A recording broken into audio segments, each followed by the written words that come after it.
Good morning, good afternoon, or good night, or wherever the heck you are while you're watching this. It's Cyberspec, Mr. Robert Speciale here from the Zero X feed as we begin to continue our journey for AP Cybersecurity. I had a little bit of a hiatus going on. I was on vacation. I was doing some stuff around the house and spending some time with the family, but we are back. We are going to be posting on a regular basis. We're going to do these videos here for students. We're going to do some videos for teachers, and we are going to do some AP, just in general, rather, cyber and AI news, and kind of get back into the cadence where we're posting at least maybe 2 videos a week. But we're going to keep it concentrated on AP cybersecurity as this class is beginning its journey in the 2026-2027 school year. So without further ado, let's take a look at what we got going on. Topic 1.3 examines threats to public networks, whether that's Wi-Fi networks, cellular networks, open wireless systems where attackers exploit inherent trust assumptions. In this slide deck, as you go through it, we'll go through the different adversary types, attack motivations. We'll talk about some specific attack vectors and layered defense strategies. So that is pretty much the gist of what this topic likes to talk about. Let's go to the next slide here and see what the deal is. Now, when we're talking about adversaries, they fall into two categories.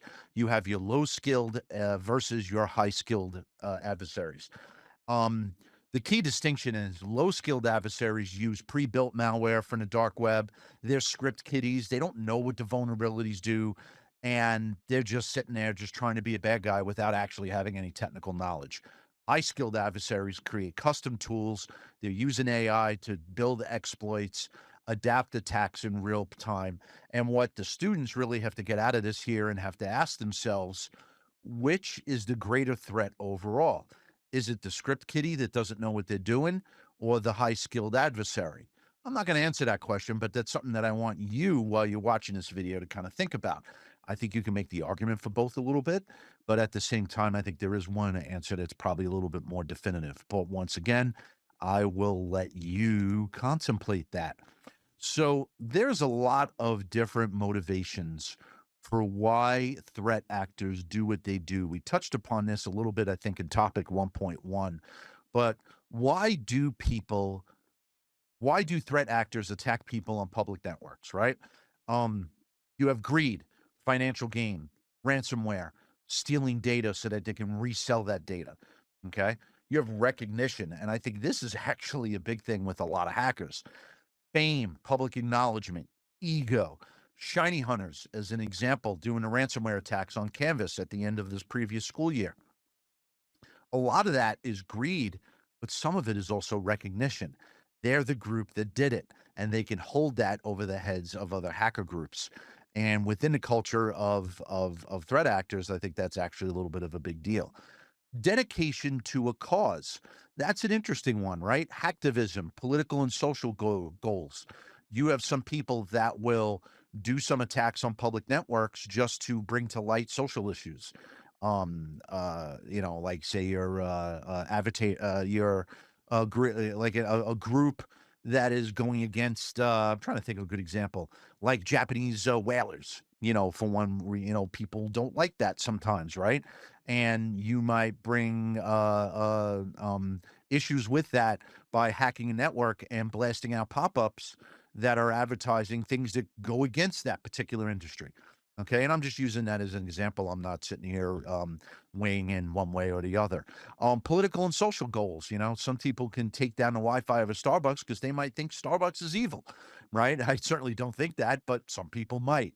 So dedication to a particular cause, I think, could definitely be something. Revenge, very big one. And remember, we talked about this in one of the earlier topics, right?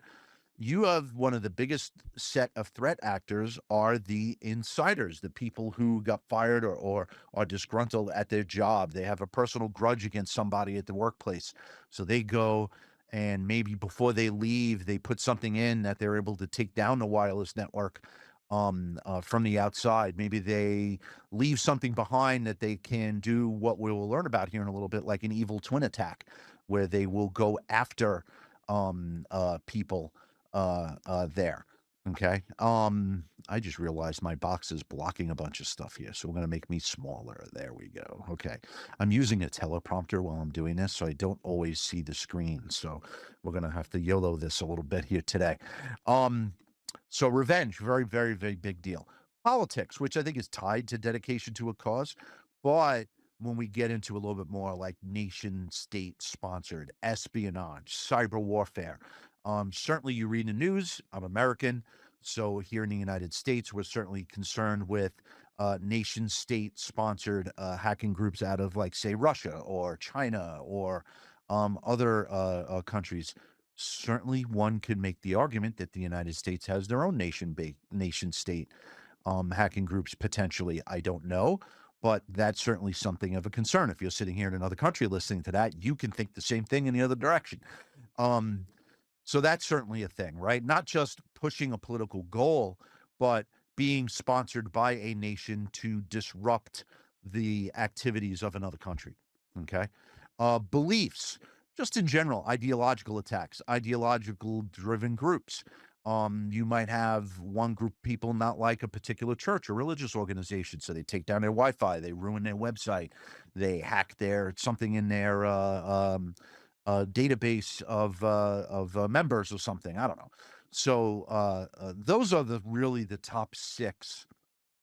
What I would say as the motivations for threat actors, and this framework explains attack selection and persistence.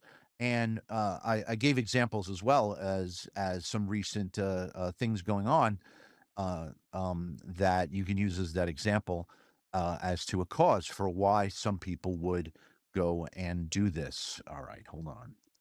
I clicked the wrong thing here. There we go. Okay. Just because I want to move my box. There we go. Okay. So, what are, bring my teleprompter back up. This is a lot of work. I don't know how some people do this. Um, You have some public network attack types. This is only a small sampling of it. We will discuss others in other topics as we go on, but let's talk about some of these basic ones.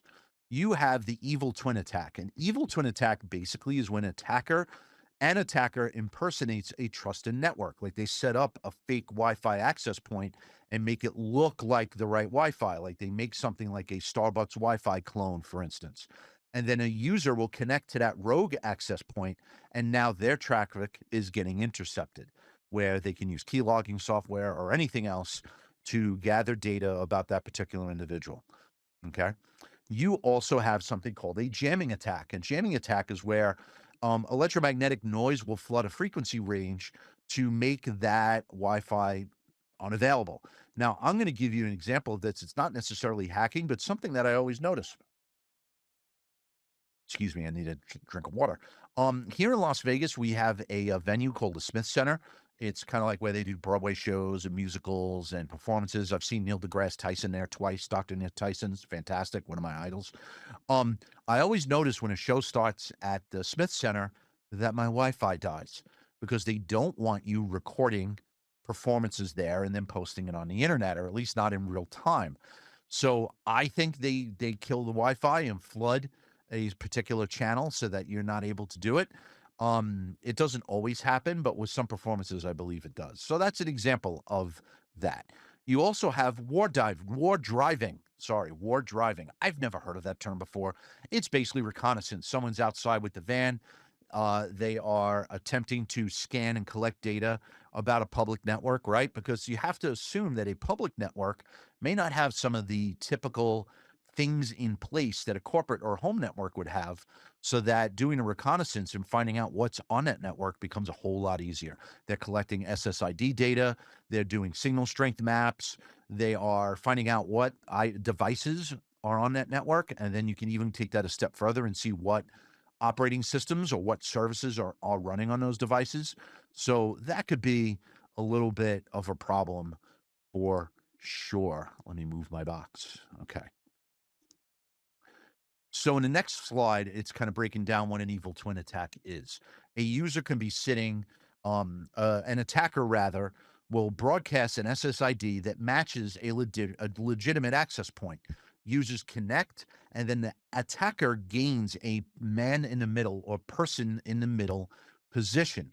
Um, Encrypted protocols hide data content, but metadata like DNS and IP addresses and everything still remain visible. So you can be on this other network, and certain protocols will protect your data, but it's still going to give up IP address, DNS. It's still going to give up maybe where you're going.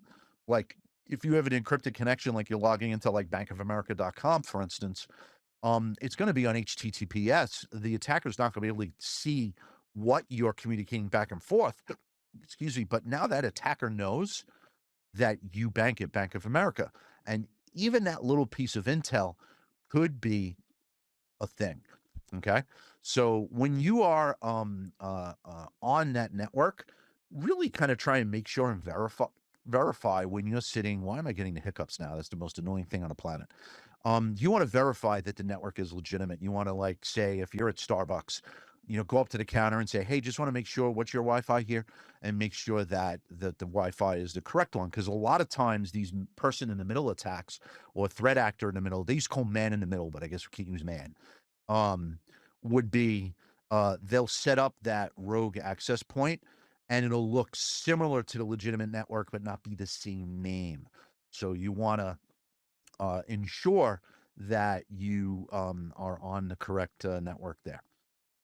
All right, let's go to the next slide. And I'm going to put myself in the computer. I'm going to put myself under attack there. There you go.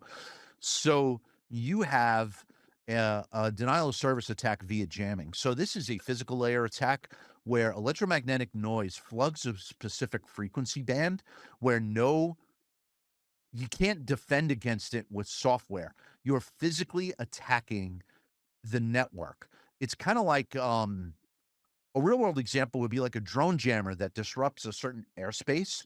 So it causes that drone to lose its connection with the remote control, or a radio frequency jammer that causes a network outage on a specific network range. So if you have a network that's on the 2.4 gig spectrum, and you have a device, which you can probably go on something like hack5.org or whatever and buy, you can disrupt that frequency range to make Wi-Fi networks unusable. Okay.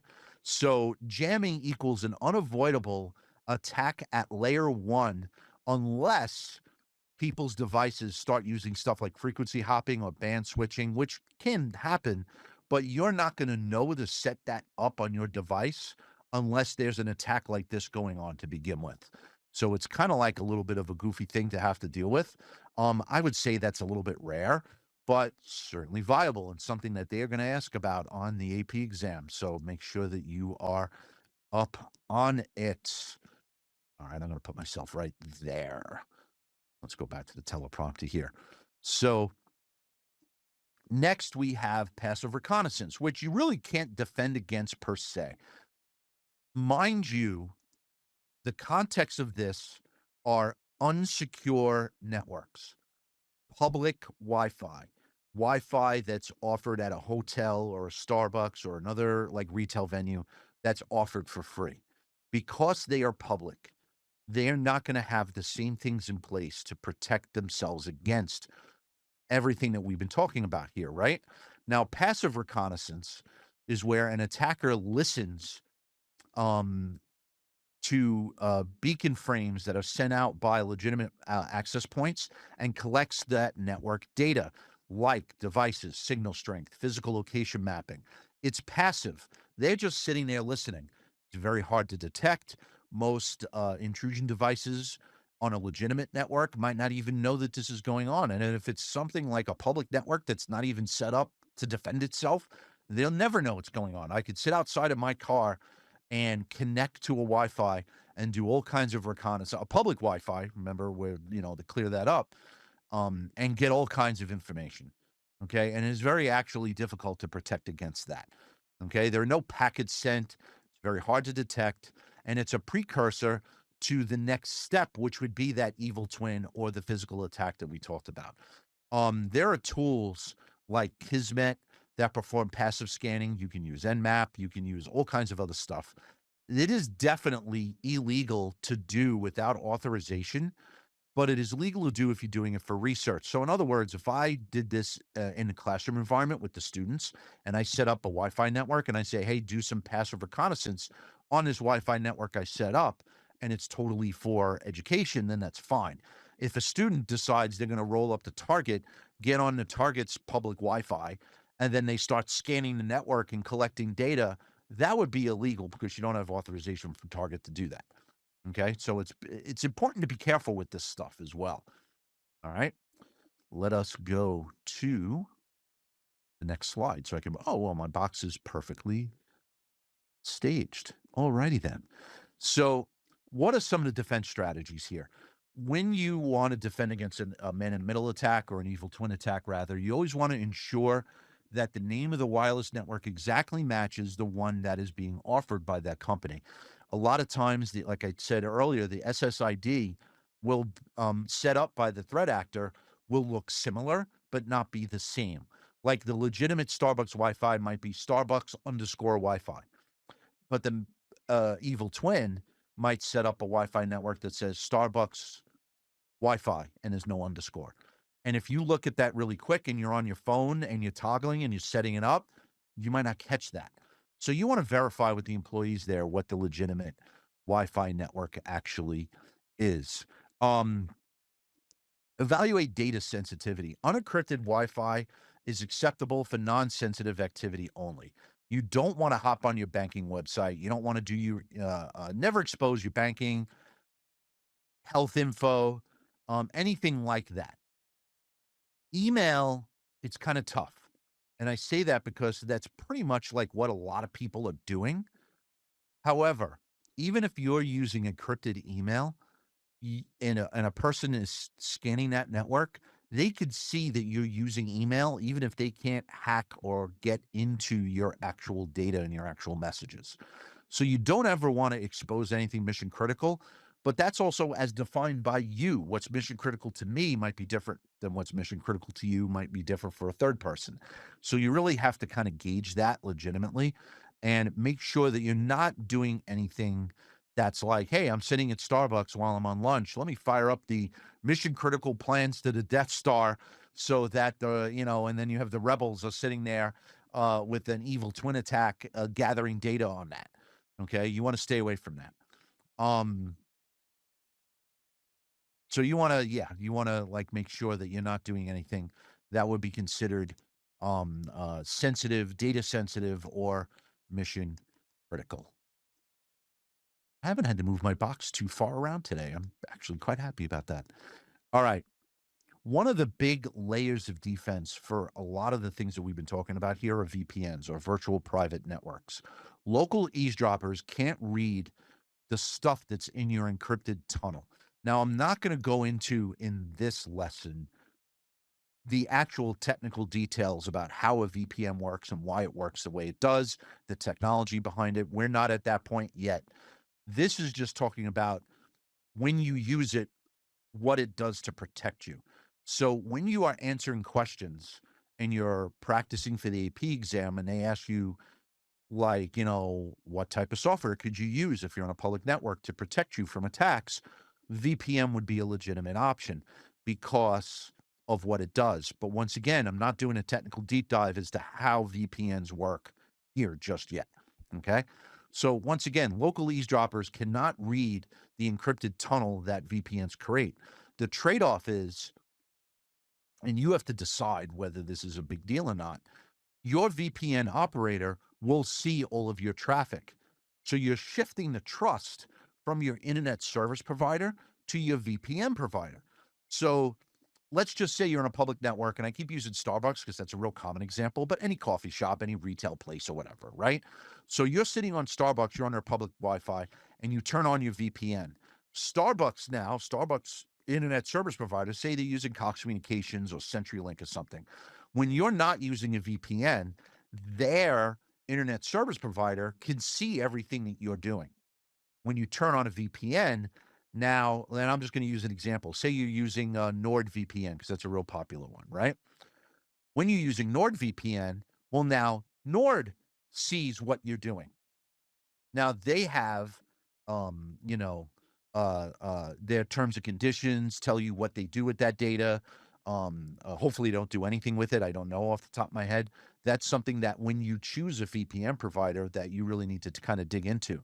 But within the terms of and within the context of the AP security exam, you just need to know that there is a trade-off and that the company you're using their VPN software, now they can see what you're doing. It might not be the internet service provider. You're protecting yourself from particular attackers, or at least these type of attacks, but there is a trade-off. Now, VPNs are not an anonymity tool or an anonymity tool. My New York accent doesn't let me say that. VPNs don't make you anonymous, or they're not a magic bullet. So you have to ask whether the VPN is actually worth the trade-off. Okay. If you're doing something that's mission critical for your company, or you're doing research and you're a student and you don't want that to get out there, is your VPN company trustworthy so that it's okay that they see what you're doing? And is your data safe with them? You got to ask yourself that too. This trade off is a much more important trade off than society usually depicts. All right. I think is the way I want to say that. Oh my goodness. I don't know where to go. All right. That says evil twin on the top. We're going to block evil twin, but we know that that says evil twin. All right. Okay. So, evil twins, how do you protect against it? Verify the SSID. Make sure you're using encrypted web browsing when you are using your laptop or your phone or anything. War driving, limit signal bleed. In other words, have physical security on your network. A user isn't really going to be concerned with this. This is something that the company that has the public Wi-Fi should be aware of. It's very difficult to prevent reconnaissance, but you could also limit how far your signal reaches outside of your building. Like, I could sit here, I live across the street from a high school. If I get in a parking lot, I can reach their Wi-Fi. If I'm on the edge of my backyard, I can reach their Wi-Fi. That's bad. You want to make that signal be restricted to the area of the building. So that way, if I'm in a car parked out front of the building, I can't get to that Wi-Fi to do any reconnaissance. So that's one thing I think that the company can do. The user really doesn't have a role in this part. Okay. How do you protect against unencrypted Wi-Fi, DNS leaks?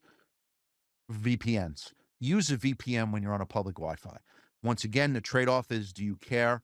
And does it matter that the VPN provider can see what you're doing? But that's a decision you have to make. But that's one way to protect against that. Layered defenses. Use a VPN, but make sure you're also using HTTPS for your web browsing. Now you have 2 layers of defense going on. You always want to defend in layers. And I don't know, and we'll have to see as we do some practice questions for this stuff. I'll make a video once we're done with Unit 1. I'll do a video of just going through practice questions about all of this stuff, and we'll go through the answers and why the answers are right and wrong and all that. But one thing I want you to think about is always look at protecting against cyber attacks like physical security. You're never going to stop a thief, but if you can make it where the thief has to spend so much time to get to their target that it doesn't make sense for them to do, then that protects you. It's the same thing in the world of cybersecurity. You want to use encrypted web traffic, HTTPS, when you are web browsing. You want to use a VPN. You want to make sure you're on the right Wi-Fi when you're in there and there's no evil twin attack. If you do all of these layers, it makes it just that little bit more difficult for a threat actor to get at your stuff. It might take them too much time within the amount of time that they have to do what they are trying to do. Okay. And remember that there's no magic bullet for any of this. There is no single tool that eliminates all public network risk. Okay. A user can't do anything about a jamming attack where they do the, radio frequency thing there. Okay. So just always assume that public networks are insecure and you have to treat that public network as a compromised situation. Okay. We got to the end of the video, and I hope that you all, I'm going to move my box. I'm going to make me big for a change because we're on a big black screen there. I hope that you got a lot of information about that. Topic 1.3 is not very difficult. It introduces a lot of really good concepts and things that we are going to build upon as we go further into this. Well, Unit 1 in general is not very technical. It's very much introducing a lot of concepts. So, like I said, we're in topic 1.3. After we do topic 1.5, I will do a comprehensive video of practice questions throughout all of Unit 1, practice MCQ questions, and we'll introduce some FRQ ones as well. And you'll see that you don't really have to have a high level of technical knowledge. You just have to have recognition of vocabulary, understanding basic concepts, and being able to start putting some of that stuff together. We're not, you know, diving into using hacking tools and all that other fun stuff just yet.